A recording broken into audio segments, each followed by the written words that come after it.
Welcome to the podcast where markets meet perspective. I'm Manuela, your host. Together with my father, who shares his analytical market insights, we break down commodities, equities, geopolitics, and market sentiment. This content is for educational and informational purposes only, not investment advice. Welcome everyone to the podcast of this week. Today I want to excuse myself a little bit because I'm still a bit sick. So if you hear my voice cracking up or a cough somewhere, then please excuse me. So let's get straight into the charts of this week of the commodities. I'm quite interested to see where they've went because I wasn't here last week. But I did see that some have gone up. So let's see if they've stayed that Okay. way. Okay, I will share my screen. Mhm. Visible? Yeah. Yeah. Yeah, some have gone up, but also gone down a little bit the last couple of days. So gold, it's pretty strong still, but still under its 50-day moving average. What I said last week and the weeks before, I expect it will stay below its 50-day moving average for the coming months. Mhm. Later in the year, I expect quite some rise. Uh, yeah, due to constraints in production, maybe, and also uncertainty in the market. Uncertainty in the market is always good for gold, not always good for gold equities. So Yeah, that because that gold is is the a distinction. stabilizing factor, right? Yeah, it's meant for a safe haven in the economy, and the Mhm. central banks use it for a safe haven. So yeah, it's a quite it's an insurance policy. You can look at it that way.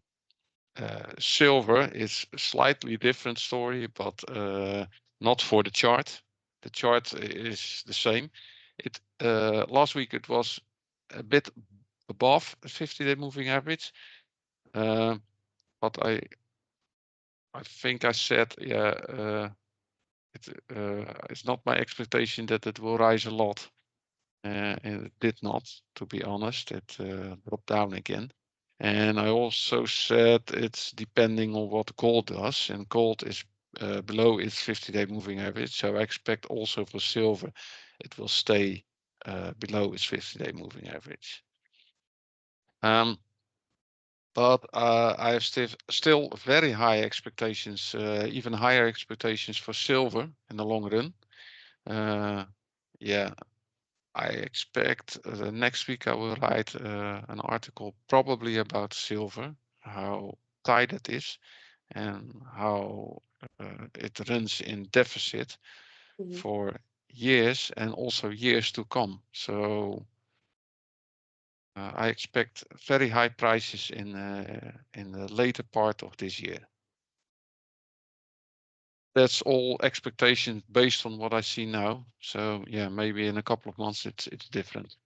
So yeah, let's see what happens there. Yeah, the same for platinum. Platinum that it also trade a little bit above its 50-day moving average, but it's declining now again. For all metals, I expect it will stay above its 200-day moving average. So it's rising and rising. So maybe they meet in the next couple of months, and from there, yeah, I expect it will rise again. Uranium, and uranium does very well, and that's also my expectation, to be honest. I wrote a piece last week. For people that didn't read it, I advise you to read it. Uh, it's also gone pretty well on the internet, I must say. I got some likes, quite some likes about that article. Yeah, because you Uh, explained how uranium functions, right? In the market. uh, no, I explained what my expectation is for the next 15 years. Mhm. So, uh, yeah, how the deficits will build up. And I also explained, yeah, it's not quite a good comparison, but I explained that you can see uranium as a strategic metal and more as a strategic metal, and even so that you can compare it a little bit with gold. So in other words, I see uranium a little bit as money now. Because you can store your value, that's my explanation of it. You can store your value in uranium now via, I said yellow cake. I bought yellow cake. And that is a company that buys uranium from the market and keeps it in the vaults. So Sprott is another example of a company that does that, and they buy uranium from the market. They already have 80 million pounds of uranium, and they don't sell it. They keep it. That's quite a lot. Yeah, but it's not even a year of production. So if you compare it with a year production of uranium, then it's it's for a company, it's a lot, of course. But that's why I say uranium, you can see it as a store of value. And that's my comparison with gold. So if you have uranium in a vault and you or a strategic pile of metal, you don't use a lot of it. So you can as a strategic metal, you can store it in a storage facility for a country and have enough for years of energy supply into your country. That is the big advantage for uranium. And I think politicians will hopefully make that switch and see that it's important and you can store your energy in that way. The Netherlands also have some uranium, how do you call it? Enrichment capacity. So they're in a quite good position to do that. So I hope the quarter will fall or the nickel will fall. I don't know how you say it in English, but they make the switch to do that in the future. So yeah. But what you mean with the nickel will fall, it's more like the light bulb will go on. Yeah, exactly. Yeah. Sorry for the Dutch expression, but it's a bad translation indeed. Okay, I will leave uranium for what it is, but please read the article. It makes you more clear. Copper is another story. Copper is above its 50-day moving average, and I expect it will rise and rise from this level because it's the article what I write this week. It's about sulfuric acid. I will go into the details in another section with X messages. So watch that if you want. And the copper production can be hurt due to a lack of sulfuric acid.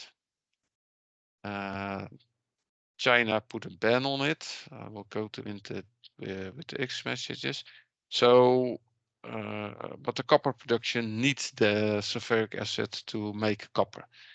So for the copper price means when there is more lack of copper, the price will go up, of course. So for the copper price, I expect it will go up. For some producers, the price of the stock can go down. So you have to be mindful of that. And in the next couple of weeks, I hope to write some articles about the copper positions we have. So the members of our site know when to act or not. It's depending on them, of course.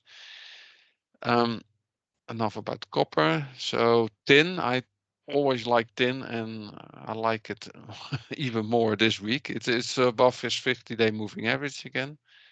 And I'm looking into a new tin position, but I'm not quite sure there. So I'm And are doubting you a little thinking bit. of acquiring something on the short term? Yes, Or yeah, you're okay. yeah. Between now and a month, Okay. I'm looking into a new position. It's not a producer, it's a developer, but yeah, I like tin a lot.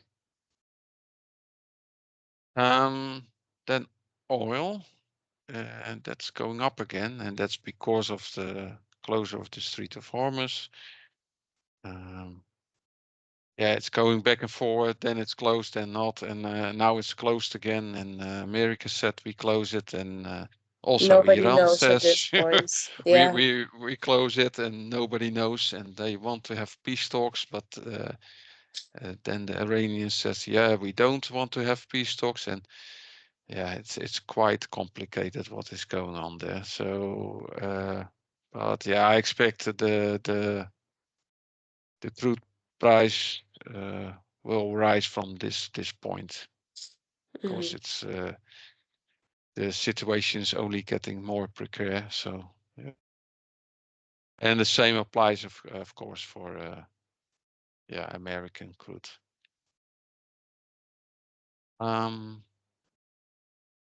Yeah, for natural gas, and I finally understood what is going on here. So I try to explain. Please elaborate. Yeah. Yeah. Yeah, I've not got that for myself, I must say. I listened to a famous investor in America. His name is Rick Rule, and he explained it. Um, they, I didn't see that in the numbers, I must say, but he said, and maybe he's right, and that would explain this drop in price. He said they drilling the heck out of the Permian Basin in the USA. And the Permian Basin is a big shale oil field in America. Um, and then you say, okay, oil field, but what that has to do with natural gas. But with that oil, a lot of natural gas is also coming. So Okay. yeah, It's so also released during the drilling part. yeah, during the Okay. production out of the wells Mm-hmm. in out of these wells come a lot of oil, but uh, more and more gas comes out. Okay. As the years passed, more and more gas comes out. And that explains that the gas production is getting higher and higher and higher. So if you drill more oil, you're getting more gas. And if you're Mm-hmm. getting more gas, the prices will drop. Yeah. And that is what's going on here. So at But this least is that only is, one oil field in the US, you yeah, mentioned. but It's yeah, a but huge one, it's or a huge one, oh, yeah. okay. So it's the most of the production in Okay. the Okay. US. So it's at And I quite some understood. impact. Yeah. Yeah. That could explain this drop in price, Mm-hmm. if he's right. And yeah, he's very good informed, so I think it's a good assumption to make. Mm-hmm. Um, Prices in Europe is on the rise again, and that is also my expectation because yeah, the stocks are still very low. Mm-hmm. And Russia also said, yeah, we're not sure if we're going to supply you with gas. Yeah. So Europe is in a very delicate position. Uh, that was it for the charts, but you want to see Yeah, I was already cacao? looking. Yeah. It's a green today, so I'm hoping. Oh, yes, it's moving up a bit. Yeah, I quite like what I see, to be honest. Yeah. We have a cacao position, Mm-hmm. as you know. We bought it a month ago or something. Uh, that is due to the fertilizer situation. Mm-hmm. Cacao needs some fertilizer, not much, but during the whole day they need The whole year during they the need. whole year Yeah. they need fertilizer. So, but what I see in the chart is yeah, it's very compelling because you see here the bottoms, here bottom again, it's rising above its 50-day moving average, and it's a rising bottom. So I expect it will, in the next coming month, it will shoot up to its 200-day moving average and drop again there. But maybe that's enough to take a 100% profit on our position then. But that's my expectation. It doesn't mean it has to go that way. But even if this trend is going on, I'm quite satisfied, to be honest. Yeah, it's still positive, definitely. It's very positive, yeah. Well, good that I inspired you to purchase this stock. Yeah, exactly. Okay, I think that was it for the charts of the commodities for this week. Yeah. Okay. Thank you. Thank you. Now we can continue to go over the geopolitics for this week, and then afterwards we'll go through some X messages that we found interesting. For geopolitics, that before we started recording, you told me you don't have so much for this week No, no. because it's all sort of on the same topic. Is the Strait closing? Is it open? And we've discussed it in previous weeks extensively. So now we'll just go through it, I think, a little bit quicker. Yeah, and I try to tell something else than the close To of the show Strait. something new. Yeah, Yeah. yeah, exactly. So of course it's still going on, but we don't want to bore our listeners with the same information.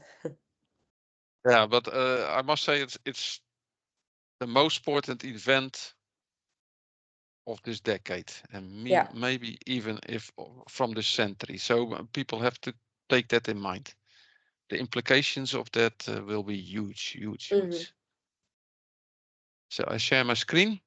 Yes, I can see it. Yeah. Okay. I will zoom in a little bit because it's. I will go to the last date. Yeah, Beijing and Ashgabat, that's the capital of Turkmenistan. They have started phase 4 of a gigantic gas field. So China is building that, and that's important for their natural gas production. Is it possible to switch to English for the people who Oh, want to sorry. read? Yeah, Yes. for us, we're so multilingual, you don't even notice. Yeah, sorry. Yeah, English now. Yeah. Thank you for mentioning that. I of didn't course. see it. You can even switch it on Germany. German, sorry. So if German listeners are there, they can read it in their own language. But let's continue with English. Yeah, one thing about the Strait of Hormuz and Iran, even the US government doesn't know who they are talking with. They're a little confused. But yeah, that's maybe also not strange because, yeah, to be honest, they killed a lot of their leaders. So yeah, then you don't know who you're talking about. So but it implicates that situation in Iran is very, yeah, catastrophic and getting not quite. The leadership is not quite clear, to be honest. Then incoming minister Peter Magyar, that is of Hungary, he wants more influence of Central Europe. That's quite interesting. He wants a regional bloc, the former regional bloc, also with Austria, and that's quite something, I must say, because in the past they were together as one country. Austria was a big empire. And Hungary was a part of it. So that he suggested, that's quite something, I think, for an Hungarian. But there's also Poland is a part of it, and but you can take all Central Europe as a part of it. I think it's smart of him because, yeah, if you have more trade, Hungary will benefit of that. Of course. Then the leader of the Russian Communist Party states that Russia could experience a revolution. That is quite a message. I don't think Putin is happy with this, to be honest. Oh. If a leader says, yeah, you can experience a revolution.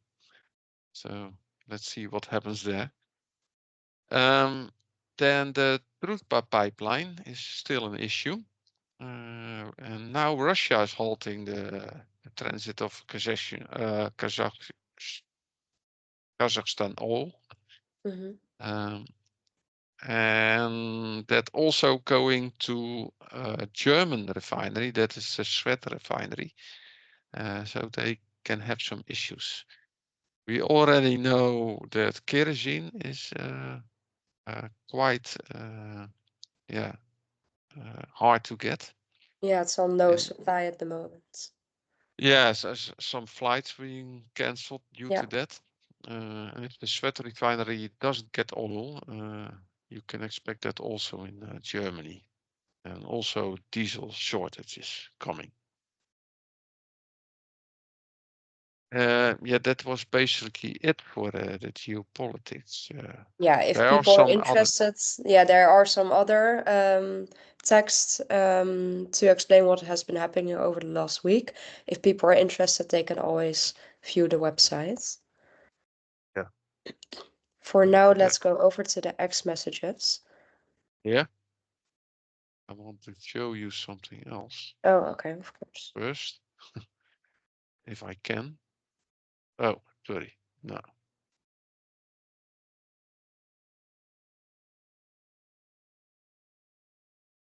The connection is a little bit slow. So this is the website of investors.assistance.pro.com, and people can enter the geopolitics session here. If they click on that, they can read it. Sorry for that. We go to the X messages. Huh? Yeah. Okay. I also said that the week before last week, I think, there are quite some fires going on. And here you see a fire in an Indian chemical unit. And you read it over and over again. And I'm not quite sure if this is a conspiracy theory now or is it a reality. They can also bomb the internet, of course, with fires that was in the past and Exactly. write it as it is today. But you see it more and more also from official news sites. So I'm not sure what's going on here, if But it's are deliberate these or not. man-made fires? Do you know? No, of course not. Okay. No, no, no, They no. are In accidents. yeah. There are Okay. accidents, or yeah, if you mean man-made, that is deliberately make the explosion there, that could be the case. Then Yeah, you that's think what it more in a is. oh, okay, yeah. Then you think more of deliberate terrorist action or something, or a CIA uh, I complot wouldn't go that theory. far, but No, there, yeah, you never know. you never know. But these fires are never being done by the company itself, of course, No, no, no, because of yeah, course. you Yeah, can see it here. The employees not having a nice day here, yeah, to put it mildly. That's really a very stressful situation. If you, your dad has worked in an oil refinery, so he yeah. knows what this kind of things does to a human being. Oil storage, yeah, they are draining the oil storage facilities worldwide. I showed that in a message a month ago or 2 months ago, I believe. And you see here the effect of it, and they do that or yeah, uh, to have some oil in the market due to the shortages of the Strait of Hormuz closure. Um, you see here already the effect of it, and this is what they expect for end of May, I believe. Yeah, green is late April. This is mid-May, so yeah, there are some projections. Sorry, orange is mid-May and red is late May. So yeah, there are quite some drop in inventory. Mm-hmm. The story is here, finally, that has to be filled up again. And that has some implications for the price, of course. Yeah. The filling will be done slowly, of course, but that means if you have a bottom in price, it will stay there probably. Then a fun message. And this is about a Belgium. I think he's Belgium. It's Ferdinand Meus, is the scientist. And he says, yeah, in air, the ppm of CO2 is 425, and in beer is 6,000 to 8,000, so it's quite more. So he says, yeah, you don't get it warm from 425 ppm CO2 in the air, but definitely when you drink a beer, you get it warm. So that's his fun Very message. important information. Very important. Yeah, it's also a big export project of Belgium. So Of course, it's yeah, like the same message as you had, I think, 2 weeks ago with the cows. Oh, cows yeah, aren't bad for the environment at all. yeah, exactly. This is basically in uranium. Maybe I can zoom in a little bit. Yeah, you have here the first cyclus that is the end of the 70s of the last century. And in this century, you had in 2007 a big spike in price. And what Beursbrink says, now you have the newest cycle. And I agree with them. Yeah, like I said, I'm quite bullish on uranium. So I think from this point it will rise again to new highs.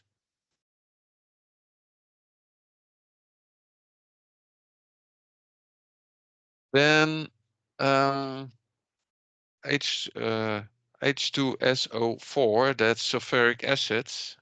It's quite a shortage, and that is one of the implications of the Strait of Hormuz that is not on the radar of many people. So I'm writing a piece of today. I hope I have finished it by late afternoon, so people can read it. And it has implications. I must start with the sulfur that is not going out of the Strait of Hormuz, and sulfur is being one in the natural gas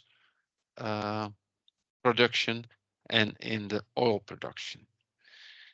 And why do countries need that sulfur? They need it because they make sulfuric acid of it.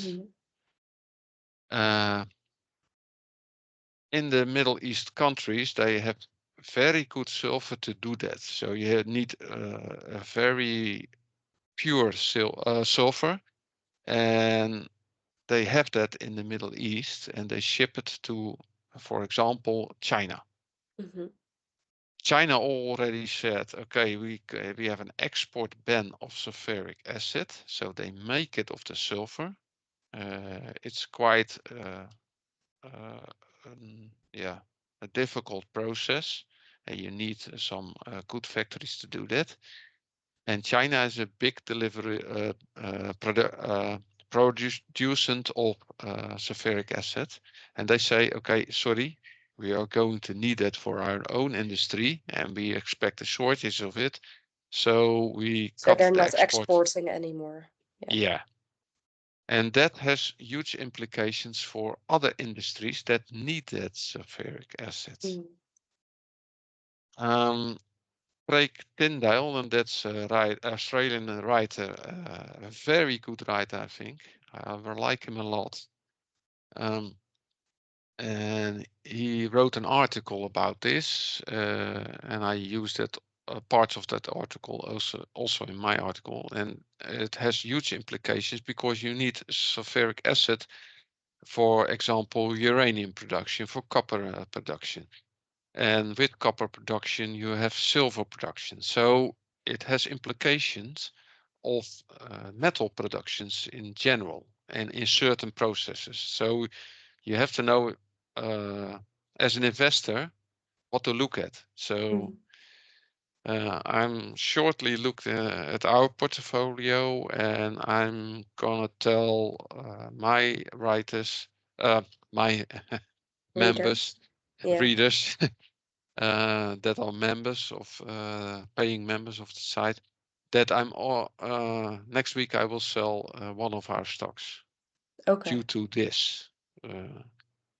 I'm zooming in on uranium this week, but it's so big of an article that I'm not managing all of it this week. So the other metals will come in the next couple of weeks. Yeah. So I write an article about that. But please, yeah, take that in mind and read the article of this week. Yeah, hearsay have implications on the copper production, and they are right. For copper, for example, they need in Chile a lot of sulfuric acid to leach out their copper ore. So it's quite important. And yeah, it's not the first thing you think of when the Strait of Hormuz is closed. Then about coal. Yeah, I like this Dutch journalist. I like him a lot. He's tweeting a lot about natural gas and the implications on that on the Dutch economy. But what he stated here is, yeah, it's nice that we have renewable energy, and it's gaining a lot of traction in the Netherlands. But what he's emphasizing is that the coal consumption stay flat. So in the Netherlands, we consume, yeah, about the same same amount, about the same, and you see it rising even a little bit. Yeah. Than it used to be in 2015. So if environmentalists say we can do without coal, you see here the proof of it. We can't. Yeah. So what he says is the renewables are an add-on, and that's a good message, but you must treat it as an add-on to supply extra electrical energy to the country. Yeah, because also if you add all of the add-ons, let's say, it's about the same as the coal. So you would need to double the renewables in order to actually get rid of coal. Yeah, if you make it simple, you're right. But then you need huge battery capacities. Yeah, of course. If it's possible, that's the next question. Yeah, it's technical, not possible Yeah. right now. And I don't think in the future. But when you want to do that, if you want to do large batteries, if it's technical possible, and if you want to do that, you need a lot of metals. Yeah. A huge amount of metals. So, yeah, I don't expect that will be a reality in the next 50 years, to my expectation. Then here is Jack Prandelli, and he's tweeting about the production loss of the Middle East countries, and you see Iraq is hurting the most. I also read something, but I'm not quite sure that the government is overthrown, I believe, there. So they're feeling it right now. What? Sorry? I haven't heard anything about that. Oh, okay. Yeah, I read Maybe I something haven't about it. seen. Yeah. And Kuwait, 75. So Qatar 70% and Saudi Arabia 34. Saudi Arabia has less loss, and that's because they have the pipeline to the Red Sea area. They are exporting a lot. Then Oman is the winner, and because Oman has quite a good position in terms of the Strait of Hormuz. They are more on the side of it, so they can export. They have the export facilities directly to the Indian Ocean. Yeah, they can still move around. Yeah. And here, Qatar Energy, they have opened up a new LNG export facility. They say, oh, how can that be? But they did it in Texas, so they opened up in the USA an export facility. But it's quite a large field, and they're starting with production and exporting. Now you see here a boat is sailing away. So that's good news for the world, to be honest, that they can export some natural gas. So that was it. Okay. This week. Well, thank you for your insights again. And then we see each other next week. Yeah. Okay. Thank you. Okay. Thank you. Bye-bye. Bye. If you're finding this video helpful, please consider liking the video and subscribing to our channel. Your support helps the channel grow and allows us to continue creating valuable content. Thank you for watching. Thanks for watching. If you want deeper market insights, model portfolios, and high-quality research, make sure to visit the investораssistancepro.com website and subscribe to our paid services. We should remind you that we do not provide investment advice in all our services. For free tools, tips, and educational content, check out beleggershulp.nl. If you found this video valuable, please hit the like button, subscribe to the channel, and turn on notifications so you never miss an update. See you in the next video.